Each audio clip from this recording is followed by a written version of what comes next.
My name is Megan Foster. I'm 30 years old and I've spent my entire adult life working hard and saving for my future. After years of strict discipline, I had built up $150,000 in savings, every single dollar, earned by my own effort, scrimped and put aside with the hope of a stable tomorrow. I believed my sacrifices would finally give me security and independence. But one Sunday evening at family dinner, that belief was shattered. My brother suddenly dropped a bombshell. He owed $100,000 in gambling debts and demanded that I hand over my savings and co-sign a mortgage to bail him out.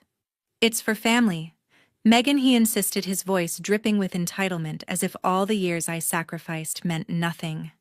I refused. My future was not his to take. But my parents turned on me instantly. "You're letting us down." My dad barked, his face red with anger. My mom's voice was cold, her eyes narrowing. "Think about what this means for all of us." The room grew heavy, their words cutting deep like blades of guilt. My heart pounded, but I held my ground and walked out, leaving their accusations ringing in my ears. 30 minutes later, my phone buzzed with a message from Mom: "Sign the mortgage papers for him, or don't come back." Her ultimatum stung, but I did not waver. By midnight, my hands trembling, I locked every shared account they could possibly reach. By morning, my phone showed 21 missed calls and angry texts, fury pouring in, accusing me of betrayal. What followed pushed me to the very edge, forcing a choice that would alter everything about my life. Before I continue my story, tell me, if you were in my place, would you sacrifice your future to protect family or stand firm to protect yourself? Share your honest thoughts in the comments. I truly want to hear your perspective. Growing up in a Charlotte suburb, our family seemed picture perfect to neighbors. My dad, a sales manager, spent his days sealing deals for an insurance firm, always in sharp button-downs. My mom, an accountant, managed meticulous ledgers for a small business downtown, her desk buried in spreadsheets. My brother Brandon, 3 years older, was their pride, the one they always turned to first. To outsiders, we were the model middle-class family: 2 kids, a neat house, a minivan in the driveway. But beneath the surface, things were uneven, and I felt it from a young age. As a young girl, I threw myself into school. Numbers were my refuge, their logic a comfort I could rely on. In 5th grade, I won a math award at a regional contest, clutching a certificate I couldn't wait to show. I pictured my parents' faces lighting up with pride. But that day, Brandon had a basketball game, and they chose to cheer from the sidelines instead. "We'll look at it later," Mom said over the phone, her voice distracted.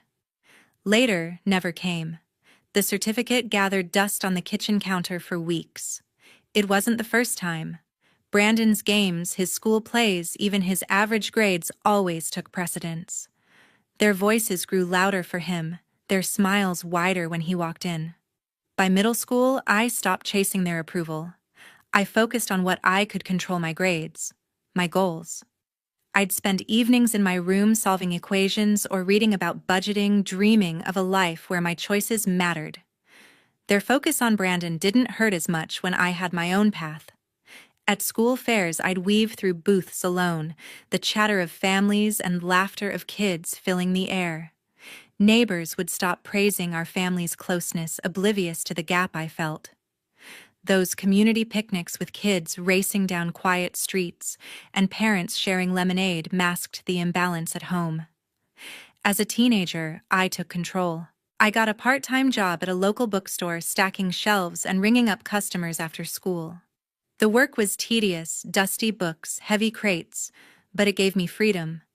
My first paycheck, a small $80, felt monumental.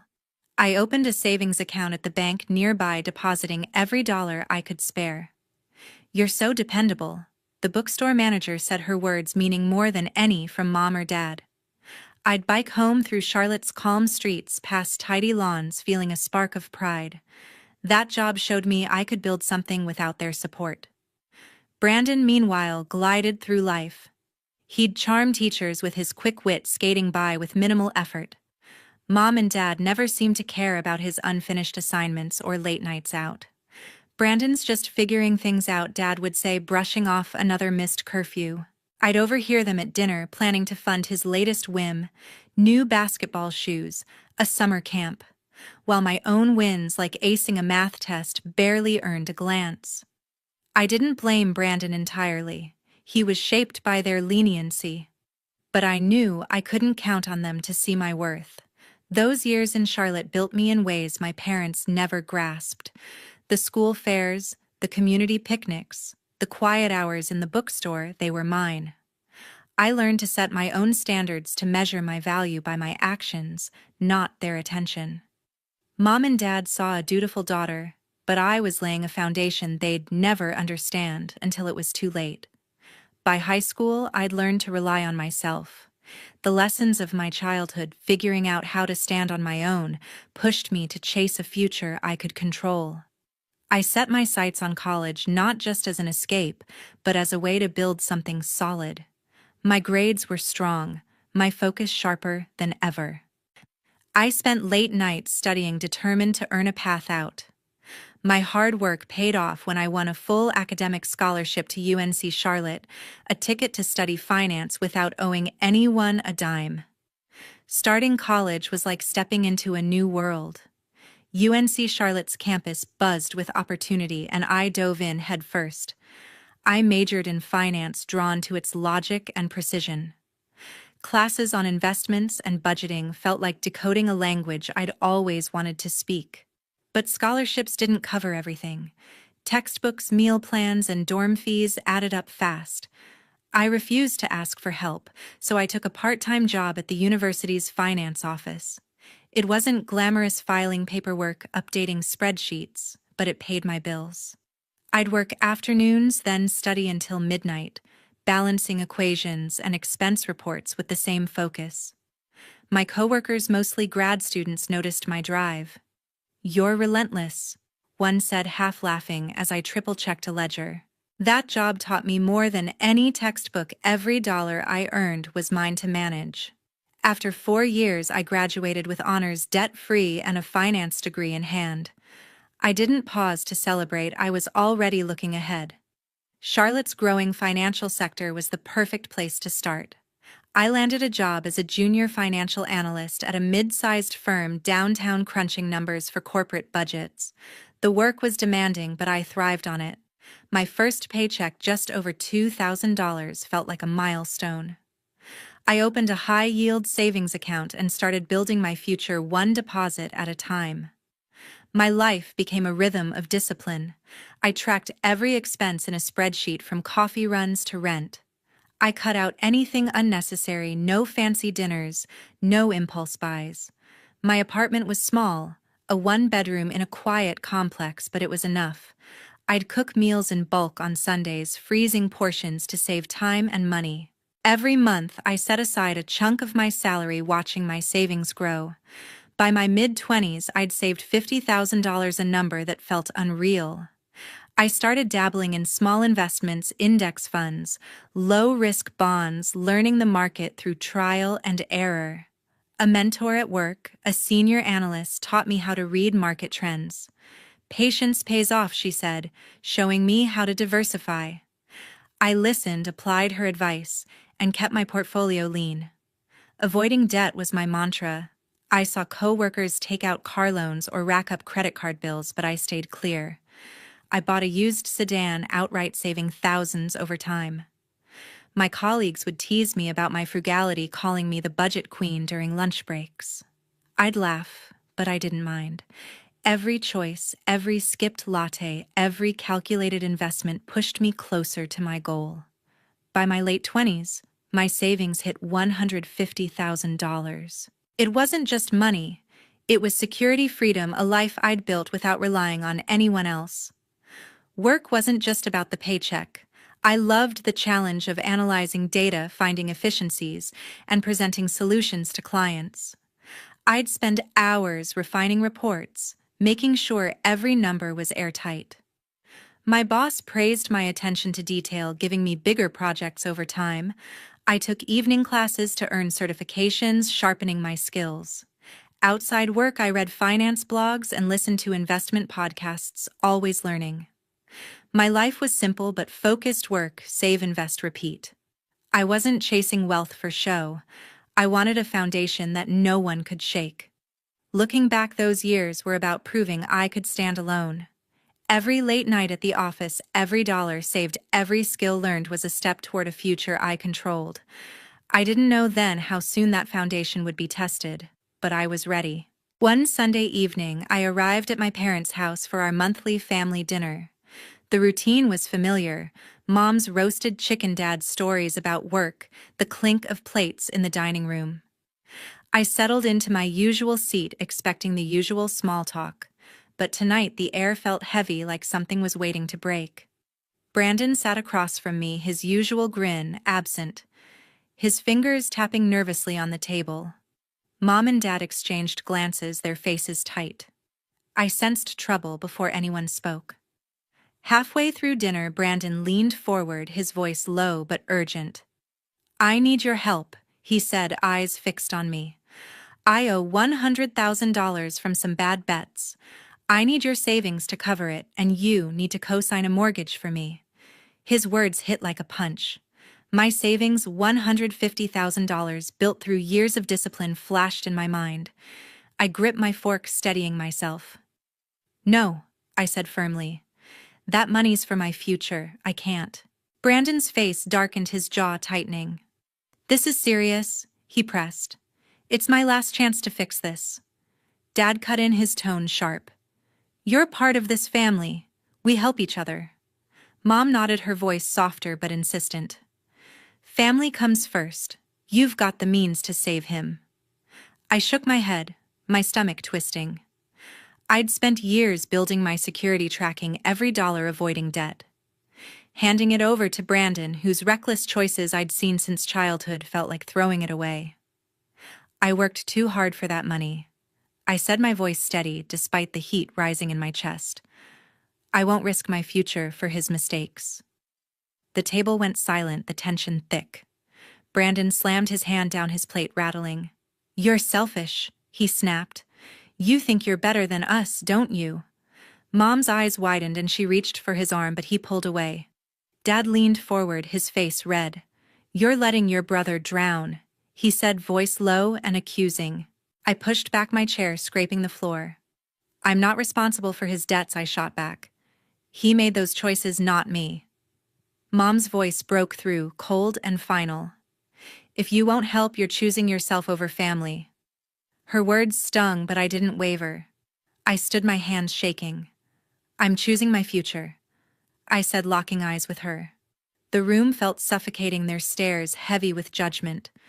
I grabbed my coat, heading for the door. Brandon called after me, his voice bitter. "You'll regret this." I didn't turn back. As I drove home, my phone buzzed. A text from Mom: "Sign the papers or don't come back." My heart sank, but not from doubt. Her ultimatum was a betrayal, a line drawn in the sand. I'd spent years building my independence, and they wanted to tear it down for Brandon's recklessness. I pulled into my apartment complex, my mind racing but clear. No one would touch my savings. I'd fought too hard, sacrificed too much. Their words, family duty, echoed, but they couldn't sway me. Sitting on my couch, I replayed the night. Brandon's desperate plea, Dad's anger, Mom's cold text. They thought they could guilt me into submission. But I wasn't the teenager who craved their approval anymore. I was a woman who'd built her own life, dollar by dollar, choice by choice. Their demand wasn't about family. It was about control. I felt the weight of their betrayal, sharp and raw, but beneath it, a fire burned. I was done bending to their expectations. My savings, my future, were mine to protect, and I wouldn't let them take that away. The next morning, my phone was flooded with 21 missed calls and texts. I woke to the screen lighting up, notifications piling on. Dad's name flashed first, his voicemail sharp and accusing. "You're being selfish," he said, his voice tight with frustration. "Your brother needs you, and you're turning your back on us." I deleted the message, my chest tight, but more kept coming. Mom's texts were relentless, each one heavier than the last. Family sacrifices for each other, one read. "You're breaking us apart," said another. I stared at the words, their guilt like a weight pressing down. I'd expected pushback after the dinner, but this was a storm. Then I noticed something worse. An email alert from my bank pinged multiple failed login attempts on an old shared account I hadn't touched in years. My heart raced. The account, a relic from my teenage years, once linked me to Brandon for family expenses. I logged in, hands shaking, and saw the timestamps late last night, just hours after I'd left their house. Brandon, I thought, my jaw clenching. He'd always been reckless, but this was a new low. I changed the password, enabled two-factor authentication, and locked every account I owned. My savings, my future, were mine alone, and I wasn't letting anyone near them. Needing air, I called my best friend Tara, and we met at a small cafe downtown. The place was quiet, the smell of coffee grounding me as I poured out the story. Tara listened, her eyes steady, her hand resting on mine. "You've worked too hard to let them take this from you," she said softly. "Your savings are your safety net, not their fix." Her words were a lifeline cutting through the fog of guilt. She didn't push solutions or judge. She just sat with me, her presence a reminder I wasn't alone. "You're stronger than they think," she added, squeezing my hand. I nodded, grateful, feeling a flicker of resolve. Later that day, my phone buzzed again. This time, it was a text from my cousin Monica. "Brandon's been in debt before," she wrote. "He's drained Aunt Linda's savings and borrowed from Uncle Mark." "They never told you, because they thought it'd upset you." My stomach churned. Brandon's gambling wasn't new. It was a pattern one my parents had enabled for years. Monica's message went on. "They've bailed him out twice already. Don't let them guilt you into this." Her words hit hard, exposing the truth I'd only half seen. My family wasn't just asking for help. They were leaning on me to clean up a mess they'd helped create. The calls and texts didn't stop. Dad left another voicemail, his tone colder. "You're tearing this family apart," he said, echoing Mom's earlier message. Mom sent another text. "Think about what you're doing to us." Their words piled up, each one a jab at my resolve. I felt trapped, caught between their expectations and my need to protect myself. I'd spent years building my independence, from my first paycheck at the bookstore to my career as an analyst. Giving in now would unravel everything. But the pressure was suffocating, their voices a constant drumbeat in my mind. Sitting in my apartment, I stared at my laptop, my bank accounts now secure behind new passwords. I thought about Tara's words, Monica's warning, and the life I'd built. Charlotte, once my home, felt like a cage closing in. For the first time, I let myself imagine leaving, starting fresh somewhere new, where my choices were mine alone. The idea was daunting, but it sparked something inside me. I wasn't ready to decide, not yet, but the thought of a new beginning took root. I'd fought too hard to let them pull me back into their chaos. Whatever came next, I'd face it on my terms. By Wednesday, the family's demands were suffocating. My phone buzzed with notifications, but this time it wasn't just calls or texts. Brandon had taken to social media, posting a long rant accusing me of abandoning our family. "She's got the money, but won't help her own brother." He wrote, his words dripping with resentment. The post spread quickly, liked and shared by distant relatives and old neighbors. Comments poured in. Acquaintances I hadn't spoken to in years called me cold, selfish, disloyal. "How could you let your family suffer?" one wrote. My stomach twisted as I scrolled, the weight of their judgment settling in. I didn't respond. Engaging would only fuel the fire. That afternoon, I heard a sharp knock at my apartment door. I opened it to find Dad and Mom standing there, their faces grim. "We need to talk," Dad said, brushing past me without waiting for an invitation. Mom followed, her eyes red, clutching a folder of papers. They sat on my couch, the air thick with tension. "You need to co-sign this mortgage for Brandon's debt." Dad said, his voice firm, sliding the documents toward me. "It's the only way to save him." Mom's voice trembled as she added, "We're family." We stick together no matter what. I stared at the papers, my heart pounding. My savings. My years of discipline flashed before me. I can't do this, I said, pushing the folder back. I won't jeopardize my future. Dad's face reddened. You're ungrateful, he snapped, his voice rising. We raised you, gave you everything, and now you turn your back on us. Mom reached for my hand, her tone pleading. Please, for the sake of our family, don't tear us apart. Her words stung, but I pulled my hand away. This isn't about family. I said, my voice steady. It's about Brandon's choices, not mine. The room fell silent, their anger and desperation hanging heavy. Dad stood pointing at me. You'll regret this, he said before storming out, Mom trailing behind, her shoulders slumped. I sat alone, the quiet, deafening. But then my phone pinged with an email that shifted everything. It was from my colleague James, who'd recently moved to a financial firm in Austin. We're hiring senior analysts, he wrote. Higher salary, relocation support, and a fresh start. You'd be perfect. I read it twice, the words sparking hope.